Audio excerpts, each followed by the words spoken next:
Hey guys, welcome back to my channel. ಹೇಗಿದ್ದೀರಾ ಎಲ್ಲರೂ? Hope you all good. And ನಾನು ಕೂಡ ತುಂಬಾ ಚೆನ್ನಾಗಿದ್ದೀನಿ. ಸೊ ಹಾಗೆ ಹ್ಯಾಪಿ ರಂಜಾನ್. ಸೊ ಇವತ್ತಿನ ಲಾಗಿಗೆ ನಿಮ್ಮನ್ನು ವೆಲ್ಕಮ್ ಮಾಡ್ತಾ ಇದ್ದೇನೆ. ಗುರುವಾರದ ಒಂದು ಲಾಗು ಏನೆಲ್ಲ ಇತ್ತು, ಈ ದಿವಸ ಉಪವಾಸ ಹಿಡಿದು ಏನೆಲ್ಲ ಮಾಡಿದೆ, ಎಲ್ಲಿಗೆಲ್ಲ ಹೋದೆ, ಏನೆಲ್ಲ ರೆಸಿಪಿ ಮಾಡಿದೆ ಎಲ್ಲವನ್ನು ಇದರಲ್ಲಿ ನಾನು ಹಾಕ್ತಾ ಇದ್ದೇನೆ. ಹಾಗೆ ಮಿಸ್ ಮಾಡಿದೆ ನೋಡಿ ನನ್ನ ಇವತ್ತಿನ ಲಾಗನ್ನು. ಹಾಗೆ ಬೆಳಗಿನ ಜಾವ 4 ಗಂಟೆಗೆ ನಾನು ಸ್ಟಾರ್ಟ್ ಮಾಡಿದ ವೀಡಿಯೋಸ್. ಕಸ್ಟರ್ಡ್ ರೆಸಿಪಿ ನಾನು ಹಾಕಿದೆ. ನನ್ನ ಚಾನಲನ್ನು ನೀವು ಹೋಗಿ ಚೆಕ್ ಮಾಡಿ ನಿಮಗೆ ಸಿಗುತ್ತೆ. ಹಾಗೆ ಅದರಲ್ಲಿ ಕಸ್ಟರ್ಡ್ ಮಾಡಿಟ್ಟು ನನಗೆ ಫ್ರೂಟ್ಸ್ ವೆಜಿಟೇಬಲ್ಸ್ ಎಲ್ಲ ಬೇಕಿತ್ತು. ಸೊ ಹಾಗೆಯೇ ದೇರ್ಲಿಟಿ ಹೋಗಿ ಜಂಕ್ಷನ್ಗೆ ಹೋಗಿ ನಾನು ಅಲ್ಲಿಂದ ವೆಜಿಟೇಬಲ್ಸ್ ಎಲ್ಲ ತಂದು ಅದನ್ನು ಎಲ್ಲೆಲ್ಲಿ ಇಡಬೇಕು ಅಲ್ಲೆಲ್ಲಿ ಇಡ್ತಾ ಇದ್ದೇನೆ. ಸೊ ಜಾಸ್ತಿ ಅಂತ ತರಲಿಲ್ಲ, ಬಿಸಿಲು ಕೂಡ ಇತ್ತು. ನಾನು ಆಟೋದಲ್ಲಿ ಹೋದೆ, ಮಕ್ಕಳು ಕೂಡ ಇದ್ರಲ್ವ, ಅವ್ರನ್ನೆಲ್ಲ ಕರ್ಕೊಂಡು ನಾನು ಸ್ವಲ್ಪನೇ ವೆಜಿಟೇಬಲ್ಸ್ ಏನೆಲ್ಲ ಬೇಕು ಅದನ್ನೆಲ್ಲ ತಂದೆ. ಹಾಗೆ ಡೇಟ್ಸ್ ಇರಲಿಲ್ಲ, ಯಾವಾಗಲೂ ಡೇಟ್ಸ್ ಇರ್ತದೆ, ಇವರು ಬರುವಾಗ ತರ್ತಾಯಿದ್ರು. ಸೊ ಅದೆಲ್ಲ ಯಾವಾಗ ಇಲ್ಲಿ ಮನೇಲಿ ಆಲ್ರೆಡಿ ಸ್ಟಾಕ್ ಇರ್ತದೆ, ಇವಾಗ ಎಲ್ಲ ಖಾಲಿಯಾಗಿದೆ. ಡ್ರೈ ಫ್ರೂಟ್ಸು ಹಾಗೆಯೇ ಡೇಟ್ಸ್ ಈ ಥರದ್ದೆಲ್ಲ. ಸೊ ಅದನ್ನು ಕೂಡ ತಂದು ಒಂದು ಬಾಕ್ಸ್ ಸಾಕಾಗ್ತದೆ, ನಾವಿರೋದೇ ಕಡಿಮೆ ಮಂದಿ ಮನೆಯಲ್ಲಿ. ಸೊ ಸಾಕಾಗ್ತದೆ. ಹಾಗೆ ಹಾಲು, ಸಮೋಸ ಶೀಟೆಲ್ಲ ಬೇಕಿತ್ತು, ಸಮೋಸ ಶೀಟ್ ಇರಲಿಲ್ಲ.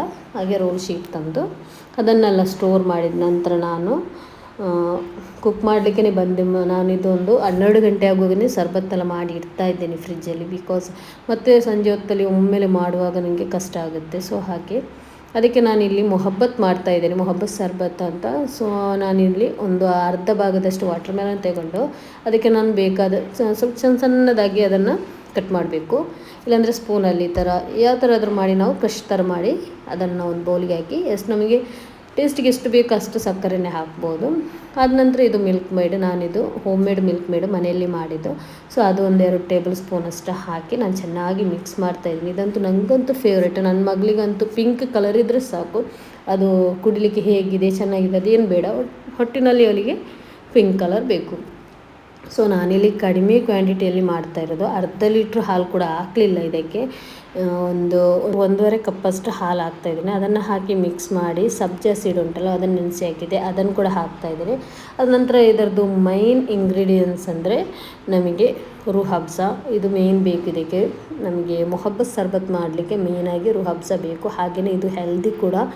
ಸೊ ಅದನ್ನು ಹಾಕಿ ಮಿಕ್ಸ್ ಮಾಡಿದ ನಂತರ ಐಸ್ ಕ್ಯೂಬ್ಸ್ ಹಾಕ್ತೀನಿ.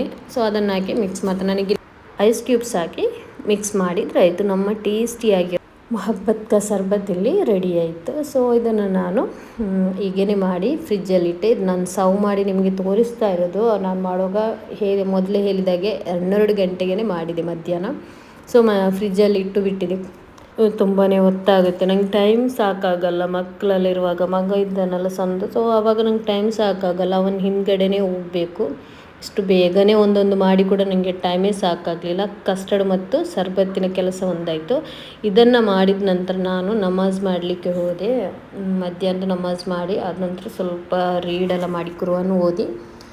ಇವಾಗ ಜಾಸ್ತಿ ಅಂದರೆ ನಾವು ರಂಜಾನಲ್ಲಿ ಆ್ಯಕ್ಚುಲಿ ಕುರ್ಆನ್ ಓದೋದು ಅಲ್ಲಾಂದ್ರೂ ಓದಬೇಕೆ, ಆದರೂ ರಂಜಾನ್ ಅಂದರೆ ಒಂದು ತಿಂಗಳಂದರೆ ಪುಣ್ಯದ ಒಂದು ದಿವಸ ಅಲ್ವ, ಒಂದು ತಿಂಗಳಾಗಿರುತ್ತೆ. ಸೊ ಆವಾಗ ನಾವೇನು ಮಾಡ್ತೀವಿ ಅಂದರೆ ಜಾಸ್ತಿಯಾಗಿ ಓದೋದು, ನಮಾಜ್ ಮಾಡೋದು ಈ ಥರ ಎಲ್ಲ ಜಾಸ್ತಿಯಾಗಿ ಇರುತ್ತೆ. ಸೊ ಅದನ್ನೆಲ್ಲ ಆದ ನಂತರ ನಾನು ಏನು ಮಾಡಿದೆ, ಸ್ವಲ್ಪ ಹೊತ್ತು ಮಲಗಿ ಎದ್ದೋರ್ನಂತ ಒಂದು 1 ಅವರ್ ಮಲಗಿದೆ ಅಷ್ಟೇ, ಜಾಸ್ತಿ ಮಲಗಲಿಕ್ಕೆ ಹೋಗಿ. ಆದ ನಂತರ ಡೈರೆಕ್ಟ್ ಕಿಚನ್ಗೆ ಬಂದೆ.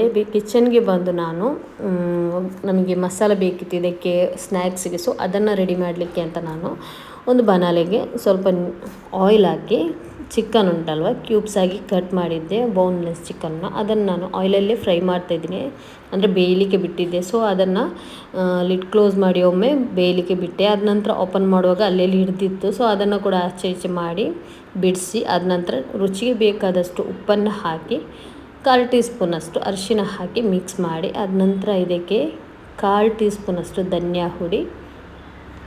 ಕಾಲು ಟೀ ಸ್ಪೂನ್ ಧನಿಯಾ ಹುಡಿ ಅಲ್ಲ, ಗರಂ ಮಸಾಲ. ಆದ ನಂತರ ಅರ್ಧ ಟೀ ಸ್ಪೂನಷ್ಟು ಧನಿಯಾ ಪುಡಿ, ಖಾರಕ್ಕೆ ಬೇಕಾದಷ್ಟು ಚಿಲ್ಲಿ ಪೌಡ್ರ್ ಹಾಕಿ ಖಾರದ ಪುಡಿಯನ್ನು ಹಾಕಿ ಎಷ್ಟು ಬೇಕು ಅಷ್ಟು ಹಾಕಿ ಅದನ್ನು ಹಾಕಿ ಮಿಕ್ಸ್ ಮಾಡಿದ ನಂತರ ಬೆಳ್ಳುಳ್ಳಿ ಉಂಟಲ್ವ ಅದನ್ನು ಸಣ್ಣದಾಗಿ ಕಟ್ ಮಾಡಿ ಹಾಕಿ ಆದ ನಂತರ ಇದಕ್ಕೆ ನಾನು 1 ಈರುಳ್ಳಿ, ಅರ್ಧ ಟೊಮೆಟೊ, 1 ಫುಲ್ ಕ್ಯಾಪ್ಸಿಕಮ್ ಸಣ್ಣದಾಗಿ ಕಟ್ ಮಾಡಿ ಇದಕ್ಕೆ ಹಾಕ್ತಾ ಇದ್ದೇನೆ. ಆದ ನಂತರ ಇದಕ್ಕೆ ಕ್ಯಾಬೇಜ್ ಬೇಕು, ಅದನ್ನು ಕೂಡ ಹಾಗೆ ಸಣ್ಣದಾಗಿ ಚಾಪ್ ಮಾಡಿ ಹಾಕಿ ತುಂಬ ಟೇಸ್ಟಿ ಆಗ್ತದೆ. ಇದೊಂದು ಪಾಕೆಟ್ ಶವರ್ಮ ಥರನೇ, ಆದರೆ ಪಾಕೆಟ್ ಥರ ನಾವು ಮುಂಚೆ ಮಾಡ್ತೇವೆ ಅದರಿಂದ ಸ್ವಲ್ಪ ಡಿಫ್ರೆಂಟ್ ಆಗಿದೆ. ಹೊಸ್ದಾಗಿ ಹೆಸರು ಏನಿರಲಿಲ್ಲ. ಸೊ ಇದಕ್ಕೆ ಏನು ಹೆಸರು ಇಡಬೇಕಂತ ನೀವು ಕಮೆಂಟಲ್ಲಿ ತಿಳಿಸಿ. ಸೊ ಇದನ್ನೆಲ್ಲ ಹಾಕಿ ಚೆನ್ನಾಗಿ ಮಿಕ್ಸ್ ಮಾಡಿ ಅಲ್ಲಿ ಬೇಯಲಿಕ್ಕೆ ಬಿಟ್ಟೆ.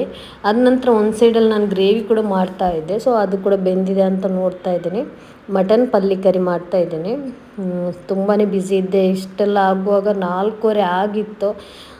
ಸೆಂಟ್ರಲ್ಲಿ ಮಕ್ಕಳನ್ನು ಮದ್ರಸೆಗೆ ಕಲಿಸುವ ಈ ಥರ ಒಂದು ಕೆಲಸ ಇತ್ತು. ಸೊ ನಮಗೆ ಇಲ್ಲಿ ಮದ್ರಸಾ ರಜೆ ಸಿಗಲ್ಲ ಉಪವಾಸ ಆದ ನಂತರನೇ ಸಿಗೋದು. ಯಾಕೆಂದರೆ ಅವರಿಗೆ ಮದ್ರಸಾ ಮತ್ತು ಸ್ಕೂಲಿದ್ದು ಹಾಲಿಡೇಸ್ ಸೇಮ್ ಆಗಿರುತ್ತೆ. ಮಾರ್ಚ್ ಲಾಸ್ಟಿಗೆ ಸಿಗೋದು. ಸ್ಕೂಲ್ ಯಾವಾಗ ನಮಗೆ ಹಾಲಿಡೇಸ್ ಸಿಗುತ್ತೆ ಆವಾಗಲೇ ಮದ್ರಸಾ ಹಾಲಿಡೇ.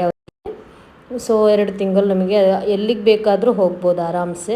ಸೊ ಆದ ನಂತರ ನಾನು ಇಲ್ಲಿ ನಮ್ಮದು ಫಿಲ್ಲಿಂಗ್ ಉಂಟಲ್ಲ ರೆಡಿ ಆಯಿತು. ಬೆಂದು ಬಂದಿದೆ ಚಿಕನ್ನು, ವೆಜಿಟೇಬಲ್ಸ್ ಎಲ್ಲ.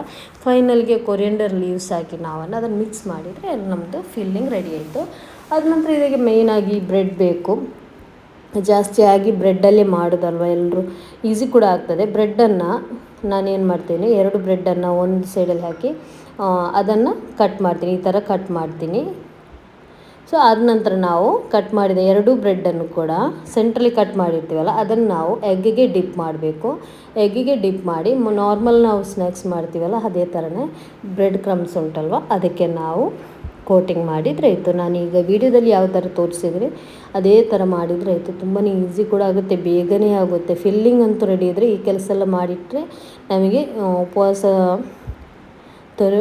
ಬಿಡುವ ಟೈಮಲ್ಲಿ ನಮಗೆ ಬೇಗನೆ ಫ್ರೈ ಮಾಡಿ ತೆಗಿಬೋದು. ಸೊ ಹೀಗೆ ಎಲ್ಲವನ್ನು ನಾವು ಮಾಡಿದರೆ ಆಯಿತು. ಇದೇ ಥರ ಬ್ರೆಡ್ ಕ್ರಮ್ಸಿಗೆ ಎಗ್ಗಿಗೆ ಡಿಪ್ ಮಾಡಿ ಬ್ರೆಡ್ ಕ್ರಮ್ಸಿಗೆ ಕೋಟ್ ಮಾಡಿದರೆ ಆಯಿತು. ಕೋಟಿಂಗ್ ಮಾಡಿ ನಾವು ಪ್ಲೇಟಲ್ಲಿ ಹಾಕಿ ಮತ್ತು ಬಿಸಿಯಾದ ಎಣ್ಣೆಗೆ ಹಾಕಿ ನಾವು ಫ್ರೈ ಮಾಡಿದರೆ ಆಯಿತು. ತುಂಬಾ ಬೇಗನೆ ಆಗುತ್ತೆ. ಇದೇನು ತುಂಬ ಕೆಲಸ ಏನಿಲ್ಲ, ಇದಕ್ಕೆ ಬೇಗನೆ ಆಗ್ತದೆ. ನಾನಿದ್ದು ಅರ್ಧ ಗಂಟೆಯಲ್ಲಿ ಮಾಡಿ ತಗೊಂಡೆ. ಸೊ ಅದ ನಂತರ ಬಿಸಿಯಾದ ಎಣ್ಣೆಗೆ ನಾವು ಇದನ್ನು ಒಂದೊಂದನ್ನು ಹಾಕಿ ಫ್ರೈ ಮಾಡಿದರೆ ಆಯಿತು. ಬ್ರೌನ್ ಕಲರ್ ಬಂದರೆ ಆಯಿತು. ಜಾಸ್ತಿ ಕುಕ್ ಆಗಬೇಕೇನಿಲ್ಲ, ಹೈ ಫ್ಲೇಮಲ್ಲಿ ಇಟ್ಟನ್ನೇ ನಾವು ಇದನ್ನು ಫ್ರೈ ಮಾಡಿದರೆ ಆಯಿತು. ಮಗಚಿ ಕೂಡ ಹಾಕಿ ಇದನ್ನು ಫ್ರೈ ಮಾಡಿ ತಗೊಂಡ್ರೆ ಆಯಿತು. ಇವಾಗ ನಮ್ಮದು ಬ್ರೆಡ್ಡೆಲ್ಲ ಫ್ರೈ ಆಗಿ ಆಯಿತು. ಸೊ ಬಾಕಿದ್ದದನ್ನು ಕೂಡ ಇದೇ ಥರ ಫ್ರೈ ಮಾಡಿ ತೆಗಿತಾ ಇದ್ದೇನೆ ನಾನು. ಅದ ನಂತರ ನಾನು ಇದು ಸ್ವಲ್ಪ ಸಪ್ಪೆಗೆ ಆಗಲಿಕ್ಕೆ ಬಿಟ್ಟಿದ್ದೆ. ಯಾಕೆಂದರೆ ಕಟ್ ಮಾಡಿ ಹಾಕುವ ಕೈ ಬಿಸಿ ಆಗ್ತದಲ್ವ, ಅದಕ್ಕೆ ನಾನು ಪ್ಲೇಟಲ್ಲಿ ಹಾಕಿ ಒಂದು ಸೈಡಲ್ಲಿ ಇಟ್ಟು ಬಾಕಿ ಕೆಲಸವನ್ನು ಮಾಡ್ತಾಯಿದ್ದೀನಿ. ನಾಷ್ಟದ್ದು ಅಂದರೆ ರಾತ್ರಿ ಡಿನ್ನರಿಗೆ ಬೇಕಲ್ವ ಅದನ್ನೆಲ್ಲ ಮಾಡ್ತಾಯಿದ್ದೀನಿ. ಸೊ ಆದ ನಂತರ ಇದನ್ನು ಈ ಥರ ಕಟ್ ಮಾಡಬೇಕು ಸೆಂಟ್ರಲ್ಲಿ ನೋಡಿ. ತುಂಬ ಒಳಗೆ ಕೂಡ ತುಂಬಾ ಖುಷಿಯಾಗಿದೆ. ಆದರೆ ಬ್ರೆಡ್ ಆ್ಯಕ್ಚುಲಿ ಇದು ಬ್ರೆಡ್ ಸ್ಮಾಲ್ ಸೈಜ್, ದೊಡ್ಡ ಬ್ರೆಡ್ ಸಿಕ್ಕಿದರೆ ತುಂಬಾ ಫಿಲ್ಲಿಂಗ್ ಕೂಡ ಜಾಸ್ತಿನೇ ಹಾಕ್ಬೋದು. ಇದಕ್ಕೆ ಚೆನ್ನಾಗಿ ಆಗುತ್ತೆ. ದೊಡ್ಡ ಒಂದು ಕ್ವಾಂಟಿಟಿಯಲ್ಲಿ ಇರುತ್ತೆ. ನನಗೆ ಇಷ್ಟು ಬೇಡದಿತ್ತು, ನಾನು ಜಾಸ್ತಿ ಆಯಿತು ಮಾಡಿದ್ದು. ನಾವಿರೋದೇ ಜನರದ್ದು ನಂಗೆ ತಲೆಗೇ ಹೋಗಲಿಲ್ಲ. ಅಯ್ಯೋ ಮಾಡು ಆದಮೇಲೆ ನಾನು ಎನಿಸ್ತಾ ಇದ್ದೆ ಯಾರಪ್ಪ ಇಷ್ಟನ್ನು ತಿಂದು ಖಾಲಿ ಮಾಡೋದಂತ ಹೇಳಿ.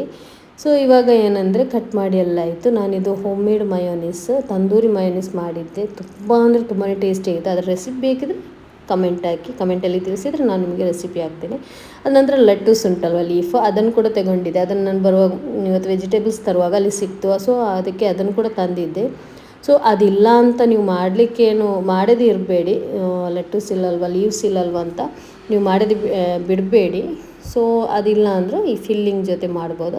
ಸೊ ಇವಾಗ ಒಂದು ಬ್ರೆಡ್ ಪಾಕೆಟ್ ತಗೊಂಡು ಅದಕ್ಕೆ ನಾನೇನು ಮಾಡ್ತೀನಿ, ಮಯೋನೀಸನ್ನು ಫಿಲ್ ಮಾಡ್ತಾಯಿದ್ದೀನಿ. ಆದ ನಂತರ ಈ ಲೀಫ್ ಉಂಟಲ್ವ ಅದನ್ನೇ ಈ ಥರ ಹಾಕಿದರೆ ಇದು ನಾನು ಹಾಕುವಾಗ ದೊಡ್ಡ ಸೈಜಲ್ಲಿತ್ತು. ಸೊ ಮತ್ತೆ ನಾನು ಅದನ್ನು ಕಟ್ ಮಾಡಿ ತಗೊಂಡೆ.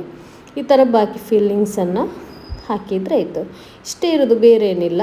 ಇನ್ನೇನು ಮಾಡು ಈ ಥರ ಮಾಡಿ ಹೀಗೇ ಫಿಲ್ಲಿಂಗ್ ಮಾಡಿದರೆ ಆಯಿತು. ಸೊ ಬಾಕಿದ್ದನ್ನು ಇದೇ ಥರ ಫಿಲ್ಲಿಂಗ್ ಮಾಡಿ. ಸೊ ಇನ್ನೇನಿಲ್ಲ, ಇನ್ನೇನಿದ್ರು ನೆಕ್ಸ್ಟ್ ವೀಡಿಯೋದಲ್ಲಿ ನೋಡೋಣ. ದ್ಯಾಟ್ಸ್ ಇವತ್ತಿನ ವೀಡಿಯೋ ಇಷ್ಟೇ ಇರೋದು. So I hope you enjoyed the Ramzan 1 video. So ಹಾಗೆ ಇವತ್ತಿನ ಲಾಗನ್ನು ನಾನು ಇಲ್ಲಿಗೆ ವೈಂಡ್ ಅಪ್ ಮಾಡ್ತಾ ಇದ್ದೇನೆ. So if you want share anything you can share to comments. So ಹಾಗೆ ನನ್ನ ಚಾನಲ್ ಫಸ್ಟ್ ಟೈಮ್ ನೋಡೋದಾದರೆ ನೀವು ಪ್ಲೀಸ್ ಸಬ್ಸ್ಕ್ರೈಬ್ ಮಾಡಿ. ಹಾಗೆಯೇ ಫ್ಯಾಮಿಲಿ ಫ್ರೆಂಡ್ಸ್ಗೆ ಶೇರ್ ಮಾಡಲಿಕ್ಕೆ ಕೂಡ ಮರಿಬೇಡಿ. ಹತ್ತಿರದಲ್ಲಿರುವ ಬೆಲ್ ಐಕಾನ್ ಪ್ರೆಸ್ ಮಾಡಿ. ನಾನು ಹಾಕೋ ಎಲ್ಲ ವೀಡಿಯೋದ ನೋಟಿಫಿಕೇಷನ್ ನಿಮಗೆ ಮೊದಲಿಗೆ ಬರುತ್ತೆ.